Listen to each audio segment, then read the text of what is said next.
जळगाव जिल्ह्यामध्ये गेल्या 4 ते 5 दिवसांपासून सुरू असलेल्या सततच्या पावसामुळे शेतांमध्ये पाणी साचलेलं आहे आणि यामुळे आता जी पिकं लावलेली आहेत त्याचं नुकसान होत असल्याचं पाहायला मिळतं आहे. आपण जळगाव तालुक्यातल्या मुमराबाद भागातील शेतांमध्ये आहोत. आपण जर या ठिकाणी दृश्यांमध्ये बघितलं तर आपण आता कपाशी जी आहे त्या कपाशीच्या शेतामध्ये या ठिकाणी मोठ्या प्रमाणावर पाणी साचलेलं आहे आणि सातत्याने पाऊस पडत असल्यामुळे या ठिकाणी शेतात पाणी साचल्यामुळे कुठेतरी पिकांची वाढ खुंटलेली आहे.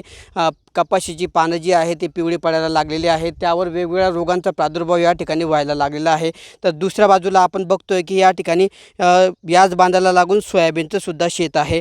सोयाबीनलाही या सततच्या पावसाचा फटका बसलेला आहे आणि या ठिकाणी जे पिकं आहे या ठिकाणी त्याची पानं जी आहे ती पिवळी पडायला लागलेली आहे आणि त्यावर सुद्धा वेगवेगळ्या रोगांचा प्रादुर्भाव हा व्हायला लागलेला आहे. त्यामुळे आता ह्या सततच्या पावसामुळे सुद्धा या ठिकाणचे जे शेतकरी आहेत ते आता संकटात सापडलेले आहेत. यामुळे कुठेतरी शेतात पाणी साचल्यामुळे ज्या ठिकाणी पाणी साचलेलं आहे त्या ठिकाणची पिकं आता पूर्णपणे या ठिकाणी त्या पिकांचं नुकसान झालेलं आहे आणि आगामी काळामध्ये या पिकांची वाढ खुंटल्यामुळे याचा जो परिणाम आहे हा शेतकऱ्याच्या उत्पन्नावर होणार आहे.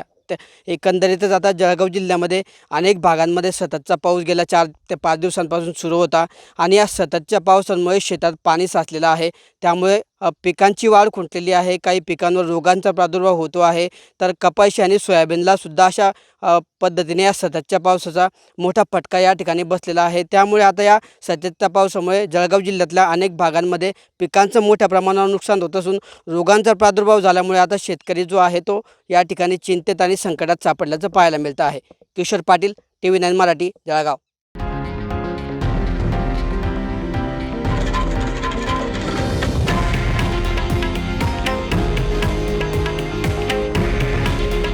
हे आहे देशातील नंबर 1 न्यूज नेटवर्क आणि आपण पाहत आहात TV9 मराठी.